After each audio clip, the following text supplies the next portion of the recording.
From an early age, I've been inspired by my own family's immigrant histories. Stories of the hardships that they faced in their home countries, stories of the journeys they made in search of a better life for their children and their families, and stories of the hard work that they endured once they arrived to make that better life. These same immigrant stories can be told in our communities today. At my daughter's high school graduation in Abington, Pennsylvania this past week, we were privileged to hear from the class valedictorian, who thanked his immigrant mother from Romania for her hard work and for the high standards she set that had brought him to that stage. Today, we need to hold up America's immigration success stories more than ever.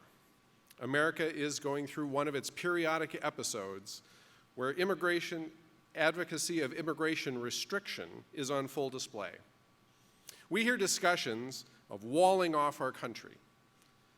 We hear immigrants being vilified as criminals and security threats. And we hear that immigration is a cause of economic decline, not a source of economic renewal.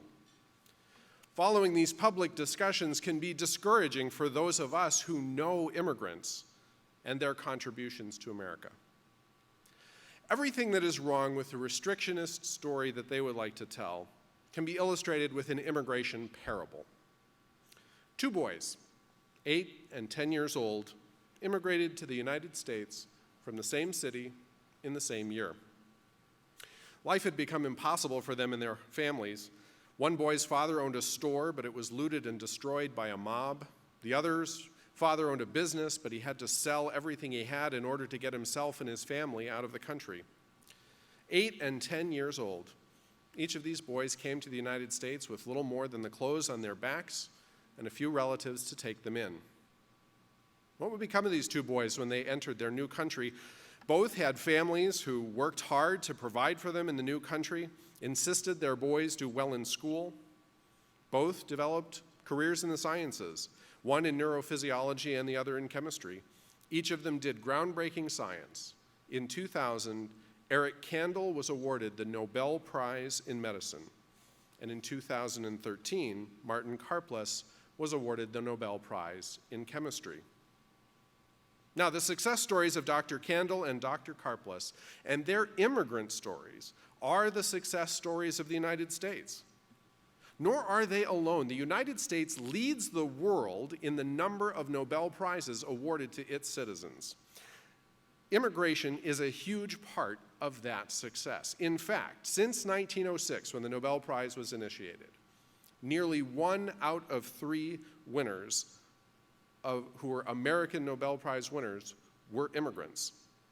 That statistic is even more impressive when you realize that for most of the period of time that those scientists were doing their work, immigrants made up fewer than 1 in 10 residents of the United States. Immigrants are definitely the overachievers of the American family. Let us pause for a moment and consider the lessons of this parable. Today, everyone can agree Dr. Kandel and Dr. Karplus have proven themselves to be overachievers. But at the time these boys arrived in the United States, they were 2 younger sons of 2 Jewish families who fled Vienna in 1938 as Hitler's Germany absorbed Austria. They were 8 and 10 years old, refugees. They had nothing. They could be children today, arriving at our borders, escaping from war-torn Syria and Iraq, escaping the economic troubles of Venezuela or Brazil, or fleeing from gang violence in Guatemala or Honduras. Each of these boys in the story immigration restrictionists would like to tell was an immediate economic burden on the United States. After all, when they arrived, their parents worked menial jobs for low wages. The boys were educated at public schools. They both attended Harvard universities on scholarships. They were chain migrants. One joined a family of the mother's parents, the other joined an uncle. And yet, each of them was able to achieve the pinnacle of success in their fields. They made their careers in the United States, and they enriched the world because we welcomed them when they had nothing. I think of stories like this whenever questions of how the United States should select its immigrants is raised. our immigration system has pathways for those who have achieved success, whether through extraordinary ability in the arts or sciences or business, through managerial careers developed internationally and continued in the United States, or through investment of personal or family funds to create jobs in the United States. In creating pathways for these migrants, the United States welcomes those whom it is most clear that we should attract, viewed merely as an economic matter. Those pathways are important and must be sustained. But to focus on them, however, is to miss the great genius of the American immigration tradition and its benefits for the United States. The United States immigration policy has not succeeded by only attracting those immigrants who have already achieved success in the eyes of the world. No, the United States immigration policy has succeeded precisely because it has welcomed the tired, the poor, the tempest-tossed. It has welcomed Nobel Prize winners like Dr. Karpus and Dr. Kandel when they arrived as child refugees. It has welcomed business founders when they entered as family-based immigrants. It has welcomed scientists and entrepreneurs when they arrived on student visas. The past genius of our immigration policy, however, was that it not only provided pathways for those whose arrival was anticipated, for family and employment-based immigrants. No, the past genius of our immigration policy was the paths it provided for those to legal status if their arrival was not anticipated or perhaps even welcomed at the time. Several years ago, Johns Hopkins University Hospital highlighted the unusual life story of the director of their brain tumor program, Dr. Alfredo Quinones. He came to the United States at age 18, crossing the border near Calexico to work in the tomato fields, thinking he would save up some money for college in Mexico. He was able to realize his full potential, however, because of the 1986 amnesty. Because of his work in agriculture, he was able to get a temporary resident card and then a green card in spite of his illegal entry. Immigration status in hand, he went to college and medical school, and he's now at the forefront of brain cancer research and treatment. His life story is inspirational. It's so inspirational, in fact, that Brad Pitt is developing a movie from it. The sad reality we see in our practices every day, however, is that the undocumented youth of today have a much more challenging path to legal status in the United States. If a young Alfredo Quinones came into one of our offices today from the tomato fields with dreams of getting a green card and attending college, we would have to tell him there was no particular path forward for him. He was 18 years old when he arrived, so he's too old for DACA. He wouldn't even be eligible for a work permit, let alone a path to a green card. Even if we met him later in his life story, after he had worked his way through community college and University of California at Berkeley, where he met and married a United States citizen, his path to legal status would still be difficult. Since he entered without inspection, of course, he would be unable to obtain his green card in the United States. He would need to show extreme hardship to his U.S. citizen wife and process a waiver before he would be granted permanent residence. Dr. Quinones' story encapsulates the biggest difference between the practice of immigration law at the beginning of my career and the practice of immigration law today. When I began practicing in 1993, if a prospective client came into my office without legal status, I could usually offer them a path back to legal status. That path might be difficult. It might involve changing jobs or getting more education or long quota delays, but it was a path forward. Since the 2000s, consultations have to end all too often with the fateful news, under the law today, there is no path back to legality.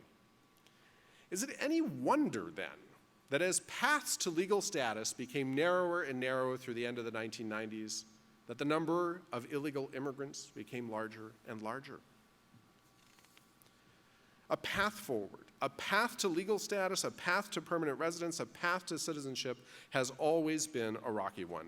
We must acknowledge that challenge, that a path to comprehensive immigration reform has always been difficult, that loud voices oppose that path, and they express fears and anxieties about the state of our union.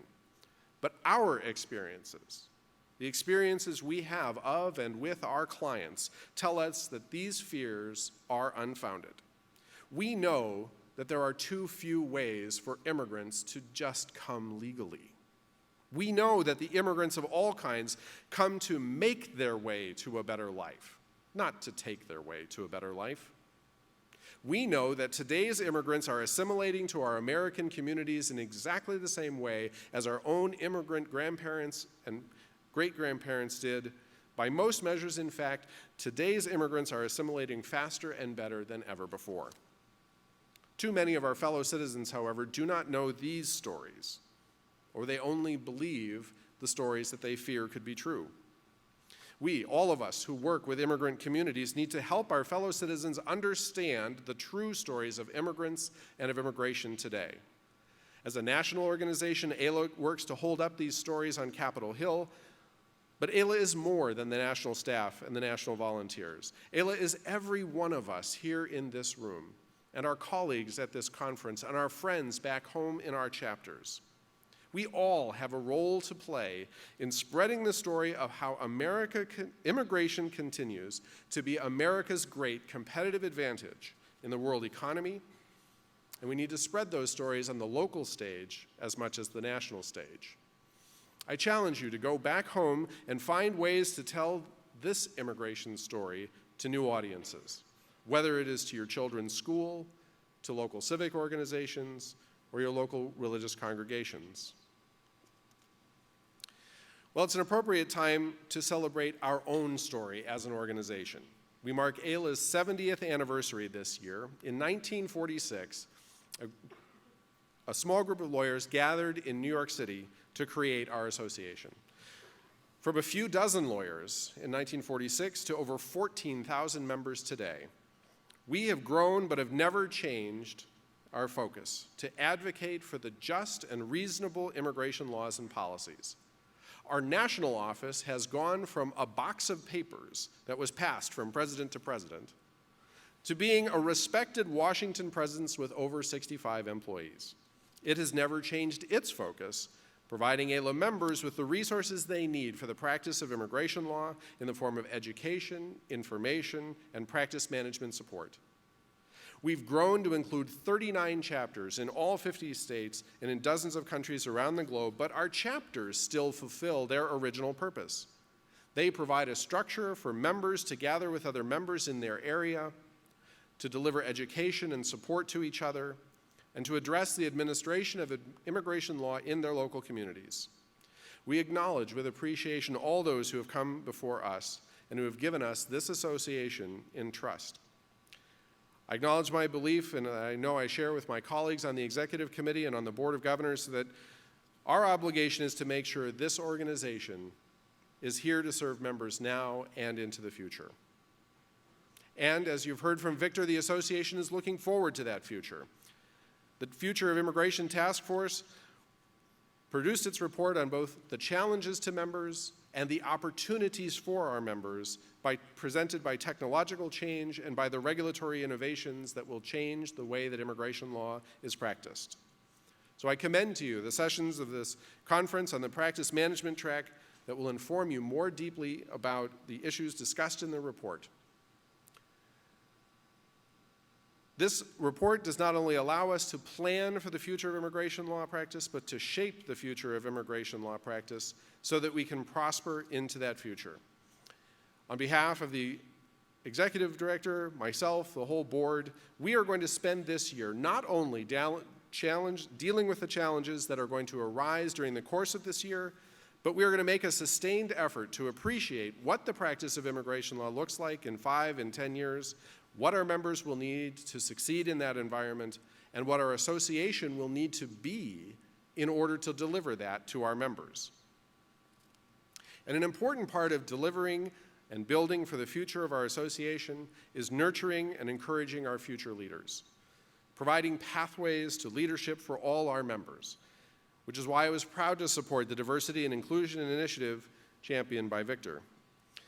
As the baton has been passed to me, I want to state today that I'm committed to do my part to nurture our next generation of leaders, and in doing so, to work at increasing the diversity not only of our membership, but also of our leadership. I'm very happy to be able to work with our executive committee colleagues, Eleanor, our secretary-elect, to identify ways that members from all backgrounds can see their place in our organization and can find their way to leadership. Leaders of diverse backgrounds are critical for the success of every organization as they provide critical different perspectives and help us to grow alliances into new communities who can help us achieve our goals. It's a great strength of this organization that we have always opened our leadership to lawyers of diverse backgrounds. Our first female president was elected in 1954, a time during which women were less than 5% of the graduating classes of law schools. But we can always do better, and our work continues to make sure that members of every background can contribute their talents to this organization. As we look to this future, we will need as many of those new alliances as we can find. We have to acknowledge the scale of the challenge ahead of us in building towards meaningful immigration reform that will better serve our national interests. Any immigration reform will not be easy to obtain, as we learned in 2007 and in 2013. Even small changes that improve small programs attract a heat of opposition that makes passing long-term reforms very challenging. I take great hope, however, when I look at history and I realize that our experience in advocating for immigration reform is no different than that of our forerunners who achieved the great immigration reforms of the past. The national origin quota system, for example, barred legal immigrants from Asia. It was implemented in the early 1900s, and by the 1940s, it was clear that barring immigration from these countries harmed our national interest. After all, Asian countries had allied with us in winning World War II, and communists were using the bar to score propaganda points against us. There was great pressure to lift the ban on Asian immigration. President Truman vetoed the entire Immigration and Nationality Act of 1952, which is our law today, because it did not lift the bar on Asian immigration. And yet, it took 20 years after the end of World War II, until 1965, to lift the bar on Asian immigration to the United States. So our current efforts to pass comprehensive immigration reform have been going on for more than 10 years. All of us are frustrated by opponents who continue to demonize immigrants as criminals without acknowledging that immigrants commit crimes at lower rates than the native-born. We're frustrated that they decry unlawful migration, but limit routes to legal migration. We're frustrated that they call for walls to keep the world out rather than a lamp to light the way in. But my friends, I want to share a caution and a promise as we look together towards continuing our work for immigration reform. The caution is this: we cannot let our frustration become politically partisan. Our opponents would like nothing more than to frame the issue of immigration reform in exclusively partisan terms. A robust debate continues within the Republican Party and within the conservative movement more generally about whether opposition to immigration reform is necessary to be part of that movement. There are strong voices pushing for that position, but there are also strong voices opposing it. So I encourage you to seek out opportunities to engage in that debate, to find common ground with conservatives as well as with liberals. Our members are the experts on how immigration law actually affects families and businesses in the United States. We must continue to be a resource for both political parties, educating them about how the law needs to be reformed and about how proposed reforms will actually affect real people if they are enacted. Now, the promise is this: the volunteers and staff of the American Immigration Lawyers Association are not giving up. We will continue to work with allies in our communities, with the organizations that represent the hopes and dreams of millions, with organizations representing businesses, with religious organizations and cities and states, and anyone who is open to recognizing that our immigration system needs reform.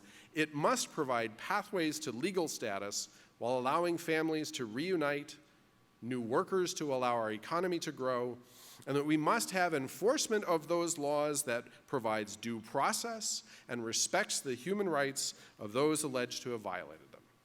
We will continue to push for reform to hold up their stories, those stories of immigrants and their families, to fight the injustice of our current system. The national conversation on immigration reform is not the only conversation we should be involved in. In the absence of comprehensive reform, states and cities have stepped in, passing laws and ordinances to regulate the interaction of police with their immigrant communities, to provide or deny in-state college tuition to dreamers and the undocumented, and to provide or deny driving privileges to them. Many of our chapters already participate in these discussions at the state and local level, but all of us need to do more in our home communities in the coming year. I urge you to seek out opportunities to stay informed on immigration proposals in your communities and to find ways to support efforts on behalf of immigrants. Each of us can have great impact in our home communities as local leaders look to step into the gap and deal with the consequences of the failure to have comprehensive immigration reform. We can be a great resource to those local efforts to integrate immigrants into our local communities and to help immigrants to succeed in their new home. But our advocacy cannot be limited to the legislative sphere. We are the American Immigration Lawyers Association, and as lawyers, we must continually look for opportunities to improve the law by impact litigation. All of us can do it. I am primarily a business immigration lawyer. My workday is filled with H's and L's and labor certifications and whether a job is EB2 or EB3. But a couple of years ago, a pastor came to see me with a denied immigrant petition. Denied because of a regulation that disallowed recognition of his work as a pastor because of his immigration status, lack of immigration status. And I saw the injustice of that regulation and that it was not authorized by the statutory section that created the Special Immigrant Religious Workers Program. So I brought a legal challenge to that regulation. I won. I was appealed. I won again in the circuit court, and I was very pleased when USCIS released a memo recognizing that its adjudicators could no longer apply that regulation. We must all recognize the option to take the government to court in order to get a just result. And I want to make sure that everyone knows the American Immigration Council, our 501c3 partner, has litigators who will help even the newest business practitioner in appropriate cases to sue the government and get a just result. Litigation, of course, does not always result in a favorable outcome, and we received the disappointing news that United States versus Texas did not go our way. Losing in court, however, even at the Supreme Court, is not the end of the story. We all would have preferred for the Supreme Court to clearly state that immigration law is federal and states have no right to overturn a federal immigration policy that they don't like. But this is not the end of the litigation by any means. Shortly, we will hear from Thomas Saenz, who represented two individuals before the Supreme Court as interveners in the case. I look forward to his discussions of what comes next in this litigation. But I would like to ask us to think about this outcome in light of another famous losing case. In 1950, the Supreme Court rejected Ellen Nauf's habeas corpus petition challenging her denial of admission to the United States. We should all remember the case from law school, Nauf versus Shaughnessy. The decision that upheld the government's position that it could exclude her from the United States without telling her the security grounds on which its decision was based was not the end of Ellen Nauf's story. Her attorneys continued to fight, telling her story to the press, creating such an outcry that the Justice Department had to give her a new hearing at which she was vindicated. She was able to be admitted to the United States in spite of losing at the Supreme Court. Just as Ellen Nauf was eventually vindicated, I know that we will eventually succeed in obtaining relief for those covered by DACA and expanded DACA. Our efforts will not cease until we have relief for those parents and security for their American citizen children.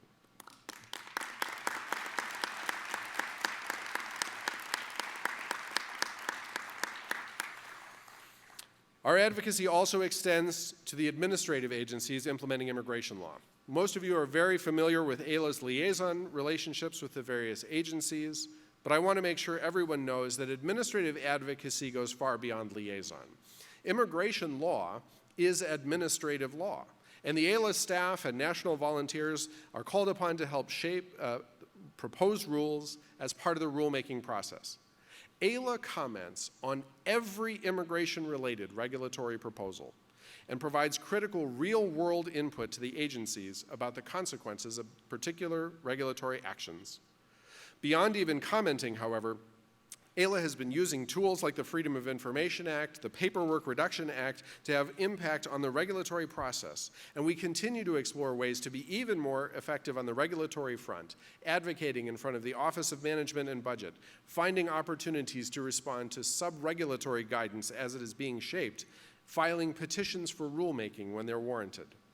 Many members may not even know that these procedures exist, but AILA is taking advantage of them to shape immigration policy in the future. These efforts make AILA an indispensable voice in the regulatory process in immigration law. And outside of the advocacy sphere, AILA continues to make innovations in how we support our members' practices. You heard about Reed Trouts and the Future of Immigration Law Task Force. Since he was hired, AILA's Practice and Professionalism Center has provided members with hands-on support in the hard work of practicing immigration law, the nitty-gritty of how to build and manage a practice, how to make a living in this challenging field, and how to do so ethically. Under Reed's leadership, I am pleased to be able to announce a major new initiative between AILA and Liberty Tax Service. Liberty Tax Service operates franchise tax preparation services throughout the United States and has been helping its franchisees grow in the Hispanic market since 2007 through its Siempre Tax franchises. Offering bilingual support in tax preparation as well as in notary, translation, and copying services, the franchisees of the Siempre Tax Service frequently encounter people needing immigration assistance. Our members, counseling applicants for benefits such as cancellation of removal or waivers or family-based immigration or DACA, frequently encounter clients needing tax preparation services. The needs of this community for both tax and immigration services will only increase. Now, many of you will immediately be thinking of the potential for the unauthorized practice of law, of tax preparers and notaries offering immigration advice. And in fact, it was exactly this concern which led us to reach out to Liberty Tax Service last year. We were very pleased to learn that Liberty Tax shared our concerns and that their franchisees not be offering immigration advice or performing immigration legal services. We were able to work together on a framework within which individual AILA members and individual Siempre Tax franchisees can come together and support each other's work. AILA and Liberty Tax Services are launching a pilot program in 5 cities that will involve networking and mutual education to connect members to members and allow collaboration and relationship building between members of our 2 organizations as we look to serve the distinct tax and immigration needs of communities who are impacted by immigration programs. It's my hope that the partnership with Siempre Tax can be a model for programs that help members to make connections in their communities and grow their practices. We will continue to explore relationships that benefit members in their practices. These connections will help our members grow their practices in the same way that the Practice and Professional Center helps them to improve their bottom line. And while helping our members to do well, I also want to encourage our members to do good. We all know the unmet need for legal services in our own communities and across the nation. I'm humbled by the efforts of our members who travel thousands of miles to remote family detention centers to help mothers and children seeking asylum in the United States through the CARA Project. I want to recognize the thousands of hours of pro bono legal services offered by our members in their own communities and in partnership with voluntary agencies. Through AILA's Military Assistance Project, members who don't practice removal defense can help with family immigration matters and with citizenship applications for immigrants who have volunteered for the military and for their families. Through our citizenship days, members help immigrants complete the integration process into our communities by naturalizing. I want to challenge each and every one of you to make a pledge with me this year. I want us all to pledge that we will take at least one case, that we will volunteer at a local clinic or travel to Dili to help immigrants who would otherwise be unrepresented. The need is great, and each of us who has the privilege of practicing immigration law must do our part to help and meet that need.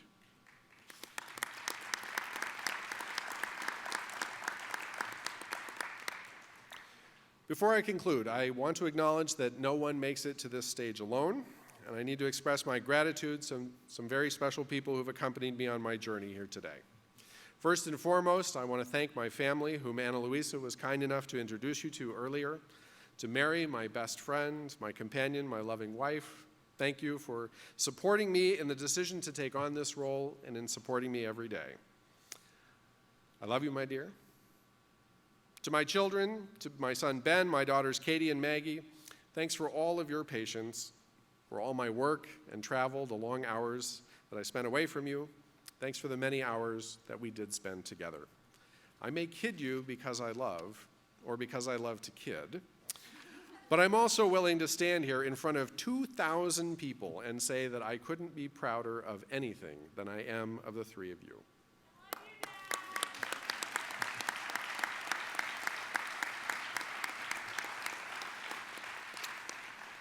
Thanks also to my dear mother, Anne, who could be with us here today, and my father, Bill, who's no longer with us.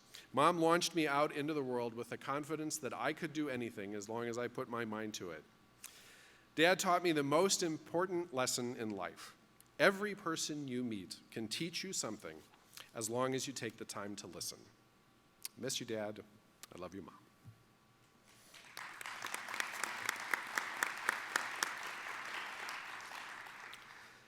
I also want to thank the many members of the Philadelphia chapter whom I've known over the past 23 years that I've lived in our fair city. I'm proud to say that Philadelphia lawyers were among the founders of this organization. In fact, our association's second president, Abram Orlow, was from Philadelphia, and there have been 9 other Philadelphia lawyers since him as president. I'm proud to represent you all as the 11th Philadelphia lawyer to serve as AILA president.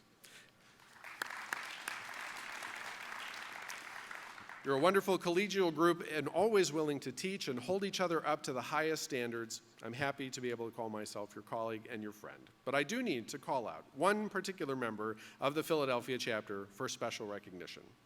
Joe Hohenstein has been my friend for more than my whole career. We met, in fact, in the same section of our 1L class at the University of Minnesota Law School. We co-counseled together on our first asylum cases together in the immigration clinic. After law school, Joe returned to his roots in Philadelphia, but I was taking a leap into the unknown. So Joe, thanks for all the ways that you've been my friend for 26 years.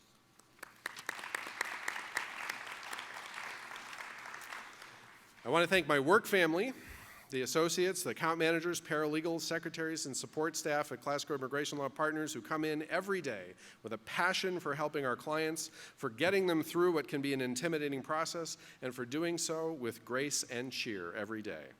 I want to recognize my partners, Anu Nair, Dan Lundy, Elise Fialkowski. Collaborating with you in creating our firm has been a daily privilege.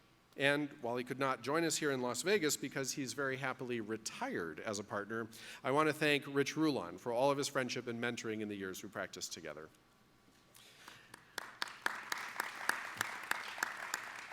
And lastly, I want to take a moment and particularly recognize someone whose name has already been mentioned, my partner, Ron Klasko. Ron, 23 years ago, you took a risk. You hired a baby-faced kid from the Midwest. You asked him to move halfway across the country to take a job with you in Philadelphia. From the very beginning, you gave me independence, coaching, mentoring, and opportunities. I can share with you all that getting a case assigned by Ron is not for the faint of heart. There are no problems that cannot be solved. There are the problems you have already solved and the problems you have not solved yet. But in helping me to grow from associate to partner at our first firm and collaborating with me to build our practice together in encouraging me to take on leadership roles within AILA. I've been incredibly fortunate to be able to practice with you. Thank you, my friend.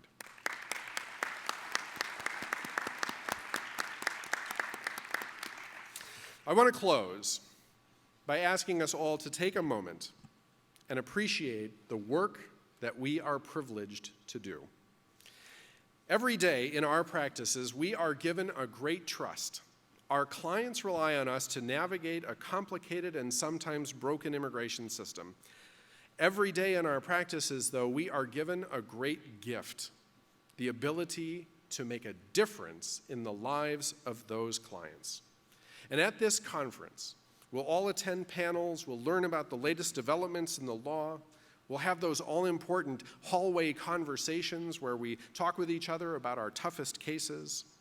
But I submit to you that the real importance of these efforts, the real reason all of us need to continue to hone our expertise, is that every day, the work we do changes the trajectory of people's lives. From defending the removal case so that a family stays together, from filing a visa petition that reunites a family or enables a worker to begin a career in the United States, to saving the life of an asylum seeker by allowing them to be free of persecution in our country. We give our clients the opportunity to succeed. Their success enriches our country, our culture, and our world. We are fortunate to be able to be part of that success. Thank you.